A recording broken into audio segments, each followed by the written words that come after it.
everyone, it's Shiloh here with a video for Pajama Crafter Stamps today. I am going to make this cute card with all these pretty flowers. We're going to create this little scene and put our ladybug on a wobbler. Super fun. And of course, as always, I have to show you the card in real life so you can see all the shimmer and shine and see that wobbler in action. So cute. All right, so today I am using a wonderful older stamp called Where Hope Blooms. It has all these really cute critters, so I'm trying to show you they're there. That's better. Lots of cute critters and that little cute daisy. And then we're also using the spring plaid paper pack. So Pajama Crafter Stamp actually has their own masking paper, and I will link that below as with all the products. But we are going to do a little masking scene for these. I turned them into sunflowers, so they're daisies, but you can color them however you like.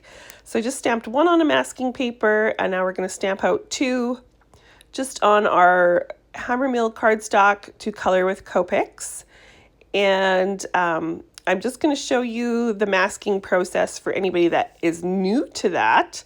So if this isn't something that you want to learn how to do, you can skip through. I always will mark chapters down below for you for things like that. So on the masking paper, you stamp out your image and then you have to cut it out. And sometimes when you have really delicate parts, it's easier to cut it out in a couple pieces. So that's what I'm showing here, is that I cut out the leaves separately. Because what I found is that it wanted to rip on that stem anyway, so it just made it easy to do it in two pieces. And then you're just going to peel that little backing off and put that right over top of your original image. Yeah, so one of the things you want to think about when you're masking is anything that you want into the front. The closer you want it into the front of your card, like so if you're looking at an image and there's things in the front, that's the stuff you're going to stamp first.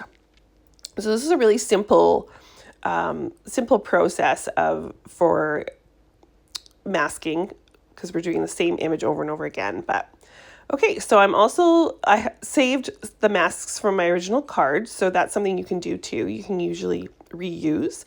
So I'm just showing you there. We just stuck on another mask, and then now we're going to stamp our other two bottom row. This is for the bottom row, our other two flowers. And then we're going to do a top row. So I want to make sure that all of these are masked off so that none of them get, flowers over top of flowers, right? We want them to look like they're behind. And then this is just to make sure that I don't get any of those stems. I could have cut everything out, but it's easier just to cut out the flower part. So it's just a quicker and easier way to try to mask everything instead of having to fussy cut as much stuff out. So there are little tips and tricks that way too. Okay, so we want one more flower on the top, and it's going to just overlap on that one that I just covered with a mask. So I can just stamp. There we go. And now we can peel all of our masks off and you can see the finished result. So yeah, when you're masking, I just find you just have to kind of pause and really think about what you're doing before you stamp, because it's really easy to get excited and stamp where you don't mean to or forget to put a mask on. You didn't see that on my first card, but when I did my first card, I did mess up my masking and had to start over because I stamped too quickly and then realized I was supposed to have a mask there. So that's just something to keep in mind, is you just want to think it through. I'm also just going to stamp out this little ladybug, and then we're going to get into our coloring. Actually, we're going to pause the coloring because I want to show you how to make a crinkled ribbon. So this is just a white seam binding, and you can do this for any color that you want. So I just took two of my distress inks. I took a red and then a tea dye. I just put the ink down on my mat, added a little bit of water, and then you just kind of soak it up until you achieve the color that you want. And I wanted this to be kind of reddy pink color in the end. And I just had some spots that weren't quite saturated, so I just added a little bit more. And then you just kind of like really just squish it up like you're crumpling up a piece of paper. And so you get that nice tight little like wrinkle. And then you just set it aside to dry. So that's going to dry while we do our coloring. And then we will come back to it and you'll see how amazing it turns out. And also, just while we're still talking about that, if you are in a hurry, you don't have to set it aside to dry. You can actually use your heat tool and kind of blow dry it, and that works great too. But since we had some coloring to do, I figured that would be a great chance to just let it do its thing. And we are going to go in and do all the sunflowers. I don't do them exactly the same. I do some a bit lighter and some a bit darker. So just using these 4 yellows, and I will again list all of the colors down below. I think at one point I do remember to start putting my lids up for you guys, but it's hard to see unless you're watching it on a bigger screen, of course. So all the colors will be down below if you're interested. But yes, we just go in with our darker, medium tone, and then a light tone. So I did these 2 exactly the same. And then I go in and I show you a couple darker ones that I do. Oh, just touching up a bit of leakage there or out of the lines coloring because I was a bit sloppy. Thankfully, we have a colorless blender. Hey, it really works great when you can use that. So for this one, I wanted it to be quite a bit, well, not quite a bit, but a darker. So I started with a darker tone than the original 2, and then just used, so this is Y26, I believe, and then I went in with my darkest of the other ones, which was Y17, and then finished it off with Y15. So we skipped that Y13 on these 2. So I just showed you the 2 ways that I colored these flowers, and I just kind of randomly picked which ones I wanted to be lighter and which ones I wanted to be darker. There was really no rhyme or reason to it. But yeah, that's how I chose to do it, just to kind of add a little bit of depth and interest. And, you know, when you're looking at a bunch of sunflowers all together, they don't all look the same. Although these are cute and cartoony, so you can probably get away with doing whatever you like. And just going to blend all of that out. And I think I do skip over a little bit of the yellow because the other flowers, yes, I did there. The other flowers are colored exactly the same. I just picked a couple to do dark and a couple to do light. And so, yeah, we're going to move on now to the centers. These centers are starting with the light color. So I fill in the whole center with the lightest color. And then I'm going to go in with my medium tone. And we're going to go all the way around the whole outside. And then I do, like you just saw me do, that little bit of an arch, and I left like a highlight there. And then with the darkest shade, we do kind of like a little half, or not even a half moon, but a little bit of a moon shape at the bottom there. And this created a really interesting shadow look. It was really cute, but it's kind of like cartoony and cutesy. And I just skipped the other ones because they're exactly the same. I did every single center exactly the same. And then once I was done with that, I went back in with my darkest brown, and I just did a bunch of dotting on the dark and medium tone. So you just want to use a light hand here, because if you go too hard on that, you will get a really thick dot. And then I went in with my my medium tone and went over the light highlight area there and just did some more dots. So it's all dotted because I feel like that kind of gives that sunflower effect. I don't know. I think it added a lot. And I know you can't see it really well. At least I can't see it really well because I'm editing on my phone. So on this screen, you can't see that detail really well, but you can really see it in real life, and you can really see it in photos. So, and then now we're just going to color in our leaves and our stems using 3. I tend to go mostly with 3 tones with most things. So yeah, we're just going to do, again, darkest to our medium tone to our light tone. And yeah, my shading is probably not the best. as far as like the light source, because my flowers are sort of like, the petals are kind of like a central, like it's darker in the middle and goes lighter out to the edge. And then my centers have kind of a top right side light source. And now my leaves have a full top side light source. So I don't know what I was doing here with that.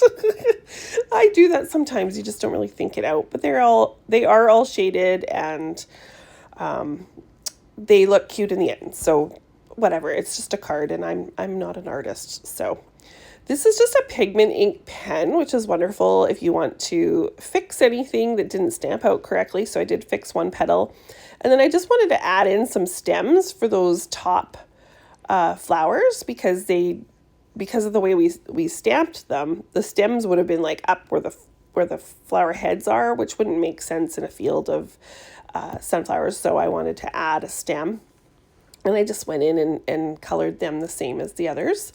And now I'm just adding some shading in, because like if you were looking at a bunch of sunflowers, obviously it'd be all green underneath.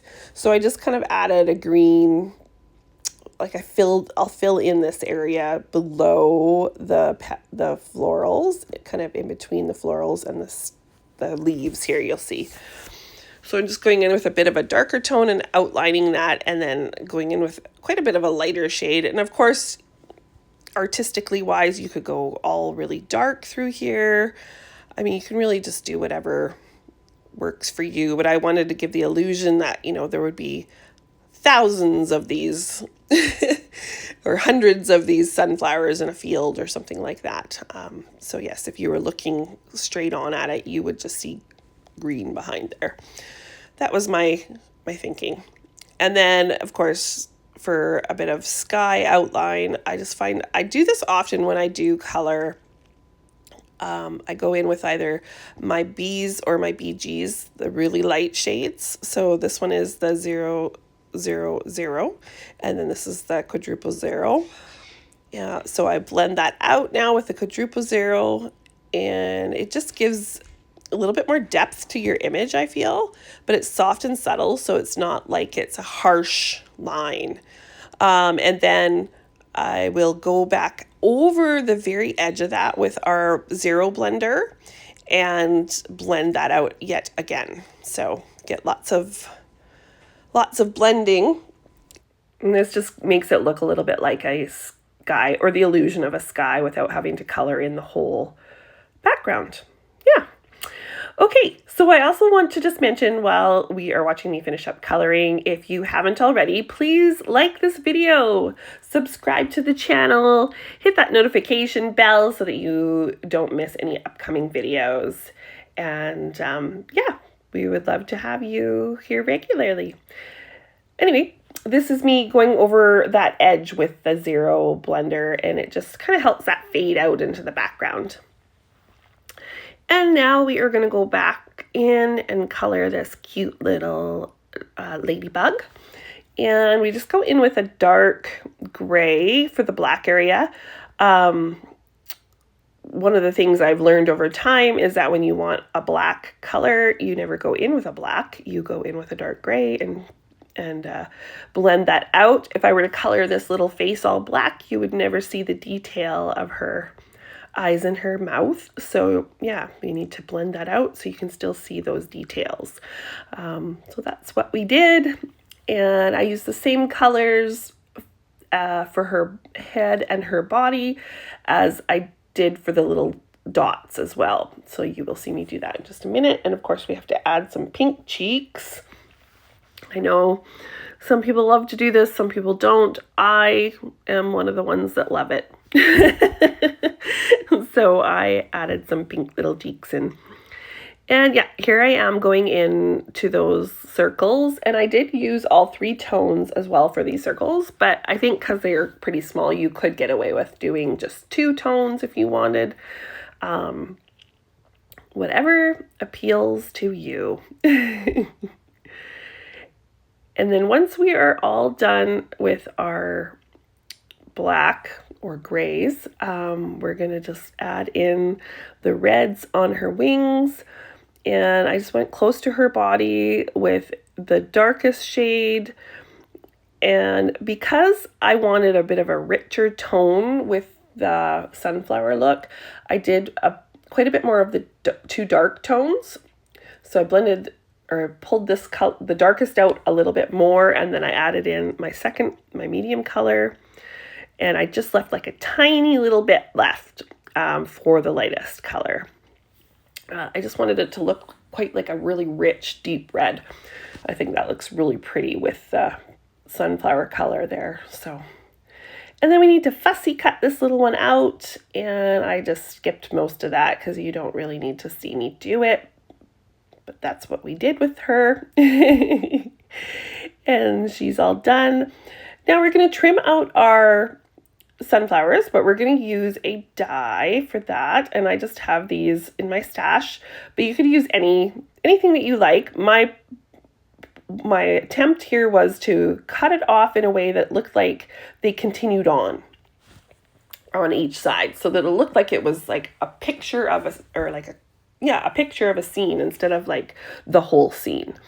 And then once that was cut out, I just went in I left that die in place, as you can see here, and I'm holding that down. You want to hold it down. And then I'm just going over with some antique linen around the edge, and this gives this really cool effect. I'm going to show you here. So it gives a bit of a white border. So I really like this technique. I do it all the time. But I left this part in. Make sure you clean off your die before you put it away, because it will still have that ink on there. And of course, it'll end up on your next card or project. And we're just going to do some embossing as per usual. This is just one I had in my stash. It has little ladybugs on it, so it just seemed absolutely perfect to use today. And now here's that gorgeous spring plaid paper. And I'm just figuring out where I want to kind of cut this. And we are going to start building our card. So yeah, that's going to be the main piece on our card as our main pattern. And I'm just going to do a bit of stitching as per usual. So showing you where we're going to do that. And you can see that I went in with red today. And you can see that's all done. We're just going to attach this embossed piece down onto our card base and add a photo corner in to the top left side. And this is just an A2 top folding card base that I make myself. So that is what we are using today. And I'm just kind of placing things out and deciding, yes, I want some foam tape behind those sunflowers. And here I am with that ribbon, and I'm just kind of temporarily wrapping that around my fingers just to make sure that I leave enough for my bow before I trim off a piece to go across the back. So I will just tape this. So I wrap one corner around, or one end around the back side, and just put a piece of Scotch tape, and then repeat on the other side. This saves ribbon if you're ever interested in saving ribbon, but it also just helps it stay down nice. So that's one of the things that I like to do. And now that that's down behind our sunflowers, we can stick our sunflowers down. And then as I was sticking this down, I went, oh wait, I need to put my sentiment.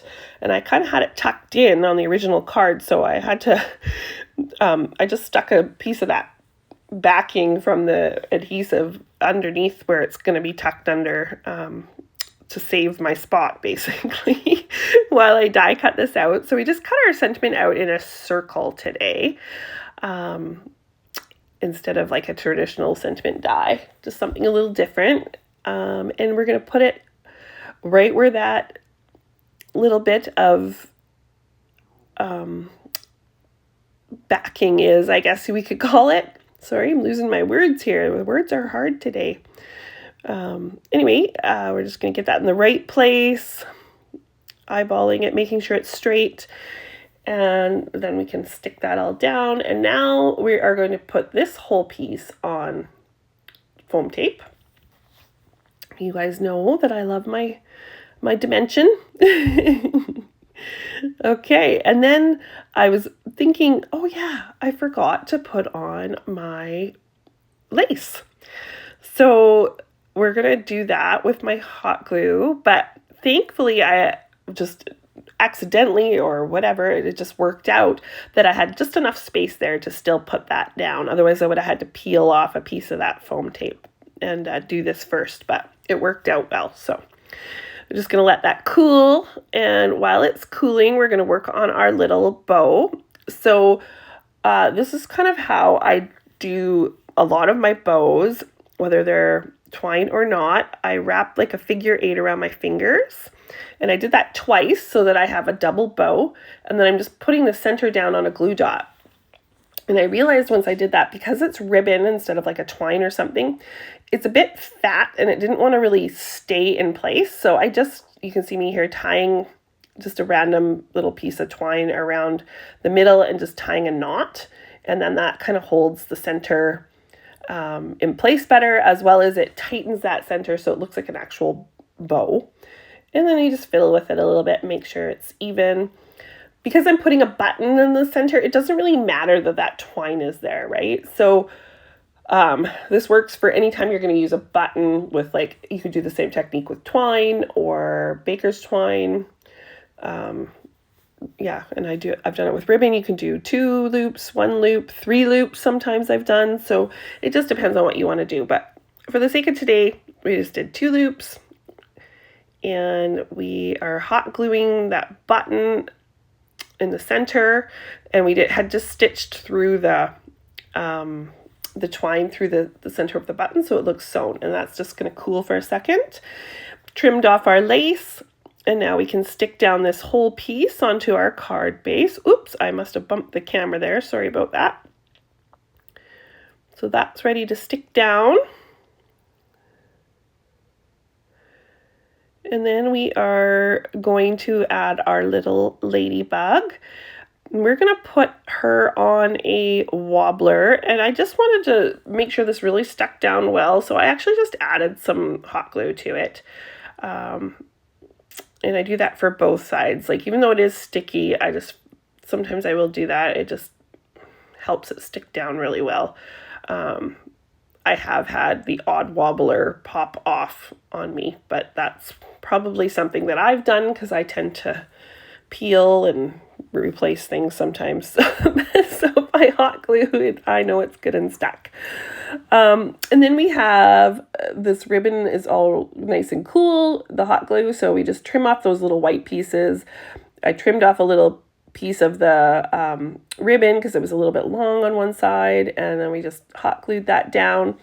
So now it looks like we kind of wrapped that whole ribbon around and tied a bow, but really we didn't. So it just makes it really easy to do that effect without having to try to struggle and fight with making that look just right if you were actually to tie it around and tie a bow.